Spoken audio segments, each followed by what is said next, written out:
Shalom, selamat pagi. Ya, kita berjumpa lagi dengan saya, Pak Dwi Indarto, atau biasa yang dikenal dengan Pak Anto. Ya, kita akan kembali lagi belajar mengenai pendidikan agama Kristen dan budi pekerti yang kita akan bahas dari buku Kementerian Pendidikan dan Kebudayaan Republik Indonesia edisi revisi 2017 ini ya. Kita akan bersama-sama belajar tentang arti bertobat. Pembelajaran kelas 5, pembelajaran bab 4 ya. Kita akan belajar tentang arti bertobat. Sebelum jauh kita akan berdoa yang akan saya pimpin di dalam doa pembuka. Mari kita bersatu di dalam doa. Bapa di dalam surga, terima kasih untuk kesempatan sekali lagi Tuhan kumpulkan kami di dalam pembelajaran pendidikan agama Kristen. Tuhan, melalui video pembelajaran ini, melalui kami yang belajar, kami percaya Engkau Allah hadir. Engkau menyertai kami dan Engkau memimpin kami. Roh Kudus terus menolong kami, menginsyafkan kami daripada dosa-dosa kami, sehingga kami semakin mengerti siapa diri kami di hadapan-Mu dan kami menjauh daripada dosa. Tuhan berkati anak-anak-Mu yang saat ini masih belajar di rumah, kiranya Tuhan pimpin sertai. Persiapkan hati, pikiran kami masing-masing supaya kami dapat mendengar firman Tuhan dan melakukan firman Tuhan di dalam kehidupan kami. Inilah suruh doa penan kami Tuhan, ampuni setiap dosa kesalahan kami dan biarlah hidup kami senantiasa memuliakan nama-Mu. Di dalam nama Yesus Kristus Tuhan Juru Selamat yang hidup, kami berdoa dan bersyukur. Amin. Nah, saya akan membacakan tujuan daripada pembelajaran bab keempat ini mengenai arti bertobat. Yang pertama, satu, menjelaskan arti bertobat. Yang kedua, menyebutkan alasan manusia perlu bertobat. Yang ketiga, menyatakan tekad untuk selalu mau bertobat. Dan yang keempat, mendaftarkan contoh perubahan cara hidup sebagai manusia yang sudah bertobat. Nah, bacaan Alkitab yang akan kita baca itu kita persiapkan Alkitabnya masing-masing yang ada di rumah, yaitu di dalam Lukas pasal yang ke-15, Lukas pasal yang ke-15, ayat yang ke-11 sampai ayat yang ke-32. Saya akan membacakan, anak-anak sekalian menyimak. Ini judul perikopnya tentang perumpamaan tentang anak yang hilang. Lukas pasal 15 ayat 11 sampai 32. Ayat yang ke-11. Yesus berkata lagi, ada seorang mempunyai 2 anak laki-laki. Kata yang bungsu kepada ayahnya, "Bapa, berikanlah kepadaku bagian harta milik kita yang menjadi hakku." Lalu ayahnya membagi-bagikan harta kekayaan itu di antara mereka. Beberapa hari kemudian, anak bungsu itu menjual seluruh bagiannya itu, lalu pergi ke negeri yang jauh. Di sana ia memboroskan harta miliknya itu dengan hidup berfoya-foya. Setelah dihabiskannya semuanya, timbullah bencana kelaparan di dalam negeri itu, dan ia pun mulai melarat. Lalu ia pergi dan bekerja pada seorang majikan di negeri itu. Orang itu menyuruhnya ke ladang untuk menjaga babinya. Lalu ia ingin mengisi perutnya dengan ampas yang menjadi makanan babi itu, tetapi tidak seorang pun yang memberikannya kepadanya. Lalu ia menyadari keadaannya, katanya, "Betapa banyaknya orang upahan Bapakku yang berlimpah-limpah makanannya, tetapi aku di sini mati kelaparan. Aku akan bangkit dan pergi kepada Bapakku dan berkata kepadanya, Bapa, aku telah berdosa terhadap sorga dan terhadap Bapa. Aku tidak layak lagi disebut anak Bapa. Jadikanlah aku sebagai salah seorang upahan Bapa." Maka bangkitlah ia dan pergi kepada bapaknya. Ketika ia masih jauh, ayahnya telah melihatnya. Lalu tergeraklah hatinya oleh belas kasihan. Ayahnya itu berlari mendapatkan dia, lalu merangkul dan mencium dia. Kata anak itu kepadanya, "Bapa, aku telah berdosa terhadap sorga dan terhadap Bapa. Aku tidak layak lagi disebut anak Bapa." Tetapi ayah itu berkata kepada hamba-hambanya, "Lekaslah, bawa kemari jubah yang terbaik, pakaikanlah itu kepadanya, dan kenakanlah cincin pada jarinya, dan sepatu pada kakinya. Dan ambillah anak lembu tambun itu, sembelilah dia, dan marilah kita makan, dan bersuka cita. Sebab anakku ini telah mati, dan menjadi hidup kembali. Ia telah hilang dan didapat kembali. maka mulailah mereka bersukaria. Tetapi anaknya yang sulung berada di ladang, dan ketika ia pulang dan dekat ke rumah, ia mendengar bunyi seruling dan nyanyian tari-tarian. Lalu ia memanggil salah seorang hamba dan bertanya kepadanya, "Apa arti semuanya itu?" Jawab hamba itu, "Adikmu telah kembali dan ayahmu telah menyembelih anak lembu tambun, karena ia mendapatkannya kembali dengan sehat."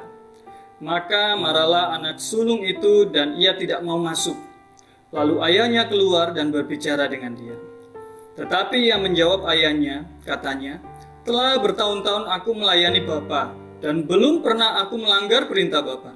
Tetapi kepadaku belum pernah Bapa memberikan seekor anak kambing untuk bersukacita dengan sahabat-sahabatku. Tetapi baru saja datang anak Bapa yang telah memboroskan harta kekayaan Bapa bersama dengan pelacur-pelacur, maka Bapa menyembelih anak lembu tambun itu untuk dia." Kata ayahnya kepadanya, "Anakku, engkau selalu bersama-sama dengan aku, dan segala kepunyaanku adalah kepunyaanmu. Kita patut bersukacita dan bergembira, karena adikmu telah mati dan menjadi hidup kembali. Ia telah hilang dan didapat kembali." Nah, demikian jauh pembacaan firman Tuhan. Berbahagia setiap kita, ya anak-anak di rumah yang sudah membaca, merenungkan dan melakukan firman Tuhan ini. Ini ada beberapa pertanyaan, ya, jawablah pertanyaan-pertanyaan berikut ini. Sebagai pengantar kita masuki materi yang selanjutnya, yaitu menurut pendapatmu, apa artinya bertobat? Yuk, apa artinya bertobat? Itu menurut pendapatmu, kamu bisa tulis di buku, ya, lalu jelaskan. Nah, sudah bisa ya dijawab ya. Saya akan membacakan jawabannya ini ya. Bertobat artinya sadar dan menyesal akan dosa, perbuatan yang salah atau jahat, dan berniat memperbaiki tingkah laku atau perbuatan. Nah, definisi pertobatan menurut Alkitab adalah perubahan pikiran yang menghasilkan perubahan tingkah laku. Itu nanti bisa dibaca sambil dicatat ya. Lukas pasal 3 ayat 8-14, Kisah Para Rasul pasal 3 ayat 19, lalu Kisah Para Rasul pasal 26 ayat 20. Itu pertanyaan yang pertama. Pertanyaan yang kedua, apakah manusia perlu bertobat? Nah, kalian pikirkan, renungkan, apakah manusia perlu bertobat? Nah, lalu jelaskan, mengapa? Ya, dibantu di sini jawabannya, ya, manusia perlu bertobat. Semua manusia perlu bertobat. Karena melalui pertobatan, seseorang memiliki status berubah, tingkah laku seperti Yesus, yaitu ciptaan baru. Ketika saya berdosa, saya menjadi musuh Allah. Namun di saat bertobat, saya pindah menjadi kudus, sahabat Allah, karena percaya dan menerima Yesus. Nah, ini saya bacakan cerita Alkitab ya. Suatu hari, Yesus bercerita tentang seorang anak laki-laki yang pergi dari rumah orang tuanya. Kata Yesus, adalah seorang anak laki-laki yang tidak mau tinggal di rumah orang tuanya lagi. Ia ingin menikmati hidupnya dengan caranya sendiri. Suatu hari anak itu meminta uang dari ayahnya. Lalu ia ingin pergi ke sebuah negeri yang jauh. Di negeri yang jauh itu ia hidup bersenang-senang. Ia melakukan apa saja sesuka hatinya. Tiap hari kerjanya hanya bersenang-senang. Ia menghambur-hamburkan uangnya untuk membeli apa saja yang ia inginkan. Setelah beberapa waktu, uangnya habis. Anak itu tidak tahu harus berbuat apa. Ia kelaparan, tetapi tidak sanggup membeli apapun untuk dimakan. Ia hanya mengenakan pakaian compang-camping. Tidak seorang pun yang mau peduli dan menolongnya. Ia tidak berani pulang karena sadar telah berbuat salah. Ia takut ayahnya menolak dan mengusirnya. Ia duduk merenung. Katanya dalam hati, "Ayahku mempunyai cukup makanan, tetapi aku kelaparan. Aku akan menemui ayahku. Aku akan mengatakan kepadanya betapa sungguh menyesal. Aku akan mengaku bahwa aku tidak layak menjadi anaknya. Lalu aku akan pulang memohon agar diberi pekerjaan. Aku akan menjadi hambanya." Anak itu memutuskan demikian untuk pulang. Dengan hati yang takut, apakah sang ayah akan menerimanya atau mengusirnya? Nah, dia berjalan pulang. Sementara itu sang ayah memikirkan anaknya itu setiap hari. Ia menyayangi anaknya. Ia ingin anaknya pulang setiap hari. Ia menengok ke jalan untuk melihat, barangkali anak itu datang. Suatu hari, sang ayah menengok ke jalan dan melihat dari kejauhan anaknya datang. Lalu sang ayah berlari menyongsong anak itu. Ia memeluk anak itu dan menciumnya. Ia begitu bahagia hingga menangis. Anak itu juga menangis, katanya, "Ya ayah, aku tidak layak untuk menjadi anak ayah. Biarlah aku menjadi hamba ayah. Aku akan bekerja pada ayah." Akan tetapi sang ayah berkata, tidak, engkau adalah anakku. Aku begitu gembira karena engkau telah pulang kembali. Sang ayah memberikan anak itu pakaian yang bagus untuk dikenakan. Ia memberinya sepatu baru. Ia memasukkan sebuah cincin emas yang bagus ke jarinya. Ia membuat pesta untuknya. Ia sangat gembira menyambut kepulangan anaknya. Sang ayah bersuka cita dan bergembira karena anaknya yang hilang telah pulang kembali. Yang terpenting, anaknya telah sadar dan bertobat. Yesus pun pernah berkata, "Bapa di sorga juga gembira bila seorang berdosa kembali padanya." Nah, itulah kisah daripada cerita di Alkitab mengenai perumpamaan anak yang hilang. Kisah anak yang hilang. Ini ada beberapa pertanyaan lagi. Pertanyaan pertama, yang A, mengapa anak yang hilang itu takut pulang ke rumah ayahnya? Kamu bisa catat, ya. B, bagaimana cara anak itu mengaku kesalahannya di hadapan ayahnya? Ya, yang jawabannya yang pertama A, karena ia sadar bahwa ia telah berbuat salah. Salahnya apa? Meminta uang untuk bersenang-senang dan menghambur-hamburkan uang. Ia juga takut ayahnya akan mengusirnya. Ya, itu jawaban yang B. Bagaimana cara anak itu? Nah, dari sini kita tahu bahwa anaknya itu meminta bagian atau warisan, padahal papanya itu belum meninggal. Itu kan sangat kurang ajar sebenarnya, ya. Itu nanti kamu bisa ceritakan lagi, bisa kamu kembangkan. Yang kedua B ini ya, 1B, anak bungsu pulang menemui ayahnya. Ia memohon maaf dengan mengatakan, "Aku tidak layak menjadi anak ayah." Ya, mau menjadi pekerjanya, menjadi hambanya.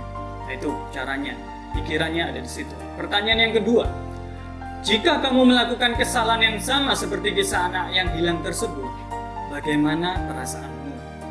Ya, lalu apa yang akan kamu lakukan?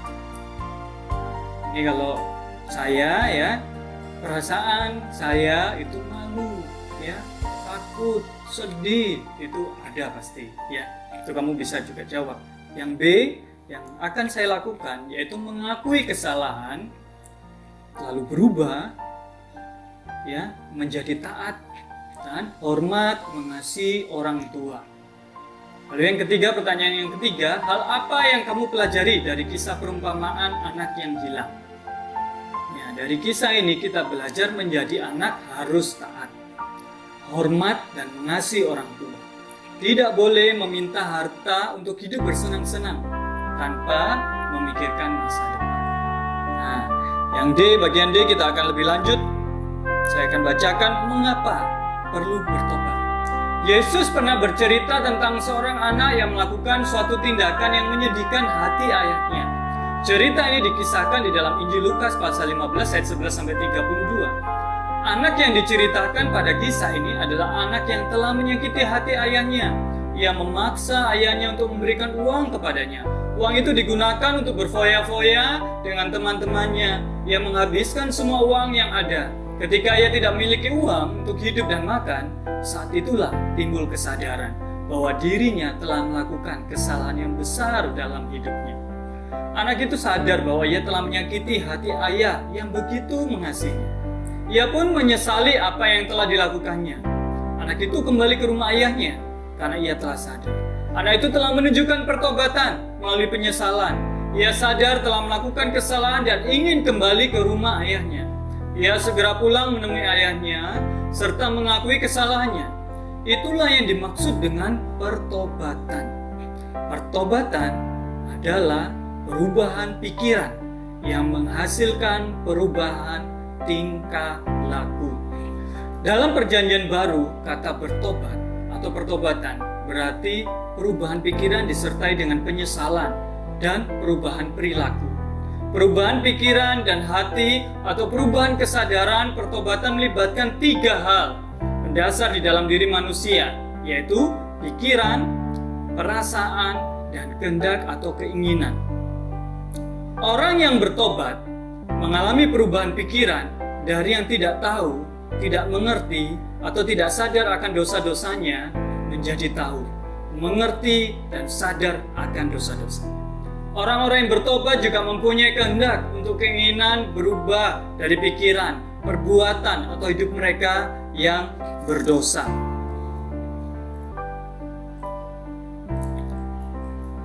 Menurut Kisah Para Rasul pasal 26 ayat 20, pertobatan adalah sikap dan perbuatan yang berbalik dari dosa. Meninggalkan dosa, datang kepada Tuhan, membina hubungan yang baik dengannya. Dengan kata lain, orang yang bertobat adalah orang yang merasakan kesedihan atau penyesalan terhadap dosa. Berbalik dari dosa itu, meninggalkannya dan kembali kepada Tuhan. Pengertian ini jelas digambarkan oleh perumpamaan tentang anak yang hilang dalam Injil Lukas pasal 15 mulai ayat 11. Ia sadar akan dosa-dosanya, bahwa ia tidak bersyukur, egois, sombong, dan penuh hawa nafsu. Ia sendiri menyesali perbuatannya, kemudian berbalik meninggalkan kehidupannya yang berdosa dan kembali kepada ayahnya. Membina hubungan yang baik dan dekat dengan ayahnya. Anak yang hilang ini, anak-anak mendapatkan anugerah, belas kasih daripada Tuhan. Juga mendapatkan belas kasih daripada ayahnya. Sang ayah tidak menghukum anaknya, namun ia menerima anaknya dengan sukacita dan gembira karena anaknya telah menyesali perbuatannya. Anaknya telah bertobat, demikian juga harapan Tuhan pada kita. Ketika kita melakukan kesalahan, Tuhan ingin kita menyesali kesalahan dan bertobat. Tuhan ingin kita memiliki sikap yang sama seperti anak yang hilang, yaitu mau menyadari kesalahan dengan jujur, menyesali perbuatan yang salah dengan sungguh-sungguh, menyesali semua tindakan yang menyedihkan hati Tuhan, dan melakukan perubahan sikap dan tindakan yang menyenangkan hati Tuhan. Mengapa manusia perlu bertobat? Karena setiap manusia adalah orang berdosa. Sejak lahir, manusia telah berdosa. Dosa asal yang diwariskan oleh manusia pertama, yaitu Adam dan Hawa. Oleh karena itu, setiap saat kita harus selalu bertobat dan mengaku dosa. Pertobatan adalah alasan utama Kristus datang ke dalam dunia. Kristus datang untuk mentobatkan manusia. Lukas 19 ayat 10 mengatakan, sebab anak manusia datang untuk mencari dan menyelamatkan yang hilang. Dia menunggu setiap manusia agar berbalik datang kepadanya. Alasan lain yang mengharuskan manusia harus bertobat adalah karena anugerah keselamatan dari Allah disediakan bagi setiap manusia. Manusia yang menyambut anugerah itu harus mewujudkannya dalam hidup taat dalam pertobatan. Tuhan Yesus mengingatkan kepada setiap orang agar bertobat sebab kerajaan Allah sudah dekat. Matius 4 ayat 17. Setiap orang harus bertobat agar memperoleh pengampunan seperti yang diingatkan dalam Kisah Para Rasul 3 ayat 19. Karena itu sadarlah dan bertobatlah supaya dosamu dihapuskan. Di bagian E kita akan menghayati makna dari pertobatan. Setiap orang pasti pernah melakukan kesalahan dan berbuat dosa. Kesalahan dan dosa membuat manusia menjauh dari Tuhan dan sesama. Namun, setiap orang yang sungguh-sungguh menyadari, menyesali kesalahan dan dosanya, serta berjanji untuk hidup menurut kehendak Tuhan, dan janjinya diwujud nyatakan dalam tindakan dan sikap hidup yang sungguh-sungguh berubah, pasti akan diampuni Tuhan. Sekarang, tuliskan pada kolom di sebelah kiri, ya, perbuatan-perbuatan yang menyedihkan hati Tuhan, kolom sebelah kiri. Lalu, tulis pada kolom sebelah kanan, perubahan tingkah laku yang harus dilakukan untuk menyenangkan hati Tuhan sebagai wujud pertobatan. Itu baris pertama, nomor 1, sudah dikerjakan sebagai contohnya. Ya.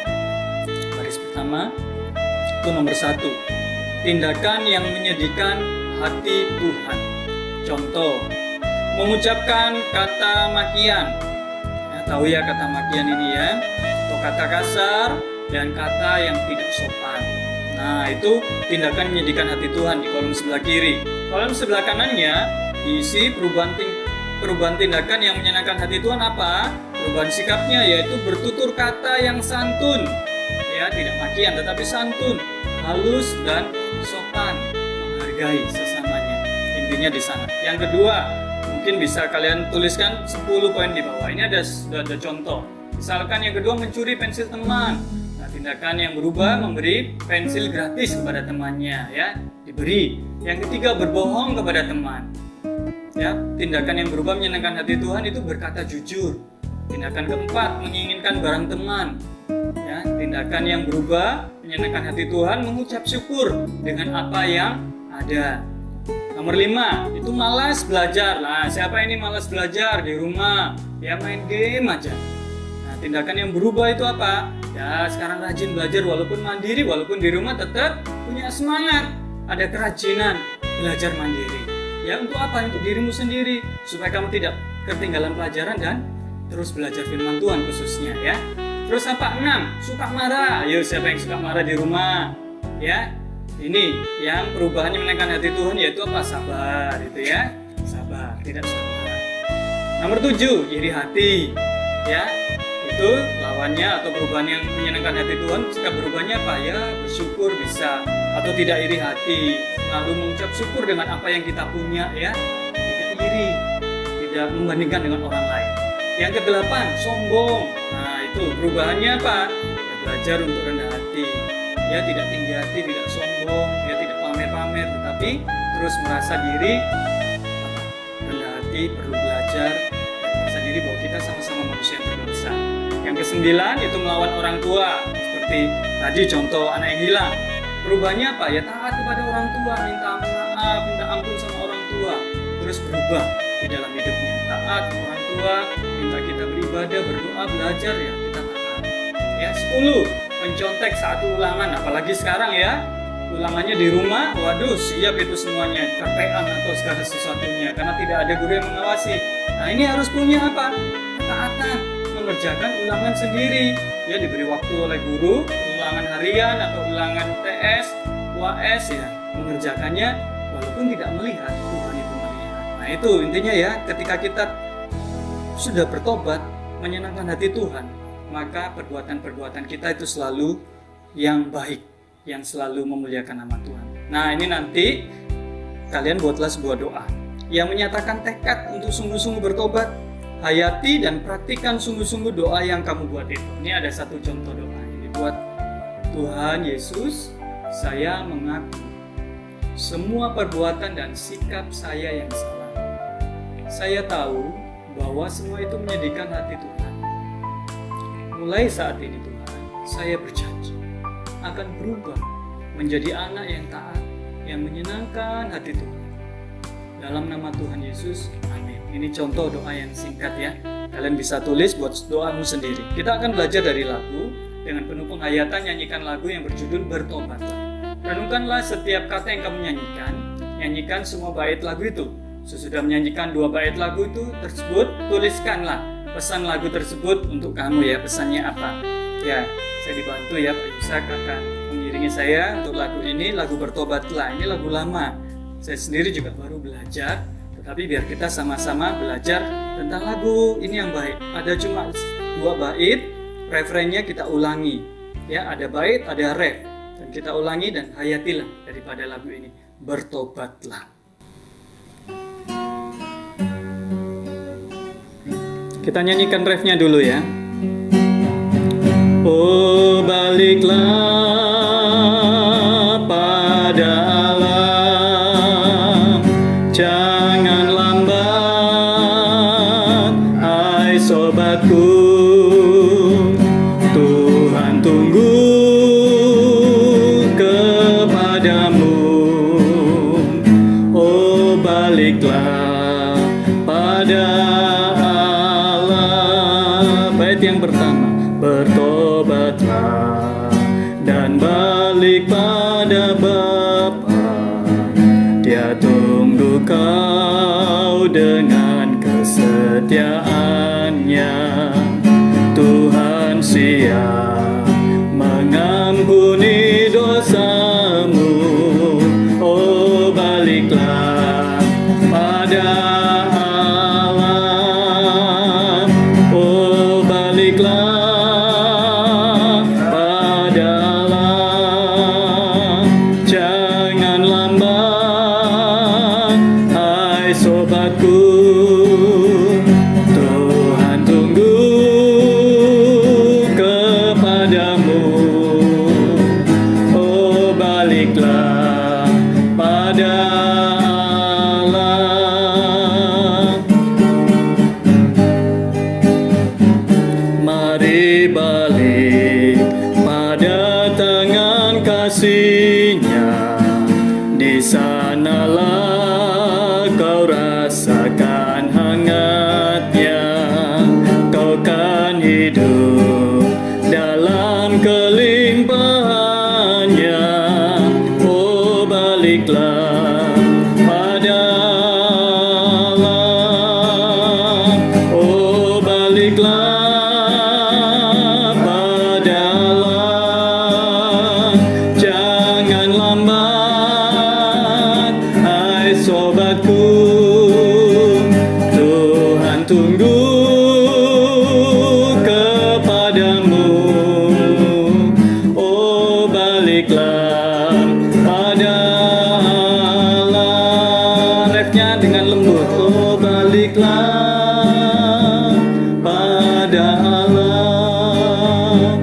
Jangan lambat, hai anakku.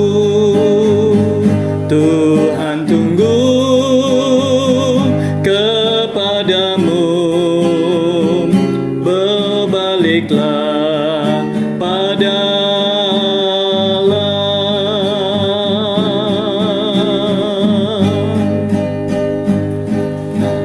Kalian bisa tulis pesan lagu bertobatlah untuk saya. Itu bisa kamu tulis pesannya, bisa sesuai dengan bahasamu sendiri, sesuai dengan apa yang kamu hayati daripada lagu ini, lagu bertobatlah. Allah mengendaki saya berubah dari kebiasaan buruk dan taat hanya kepada firman Tuhan. Itu bisa kamu tulis seperti itu, hal yang sederhana, atau menurut bahasa kamu juga boleh. Kita akan merangkum ya di akhir pembelajaran ini. Saya akan bacakan rangkuman dari pembelajaran kelas 5 bab 4 ya, tentang bertobat, arti bertobat. Bertobat itu berarti menyesali perbuatan yang tidak sesuai dengan kehendak Tuhan, mengakui tindakan yang menyedihkan hati Tuhan, berjanji tidak melakukan lagi, dan mengubah sikap hidup ke arah yang baik, yaitu tindakan yang menyenangkan hati Tuhan. Dengan kata lain, pertobatan adalah perubahan pikiran yang menghasilkan perubahan tingkah laku. Ya, setiap orang berdosa harus bertobat sebagai tanggapan atas anugerah keselamatan dari Allah yang disediakan bagi setiap manusia. Nah, ini dari rangkuman yang ada di buku ini tentang pertobatan.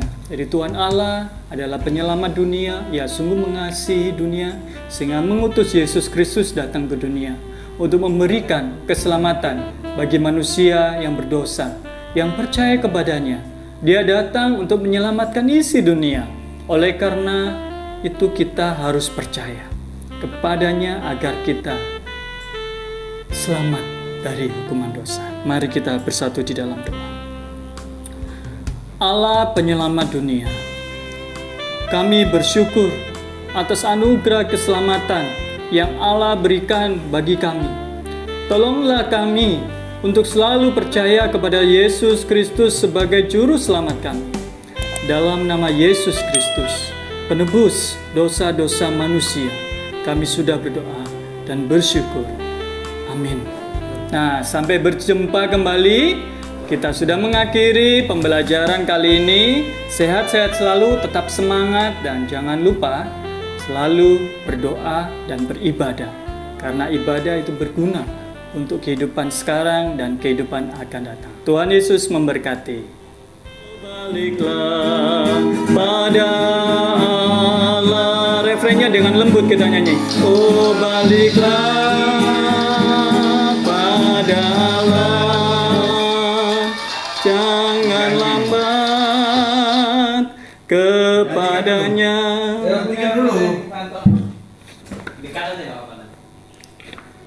Gimana?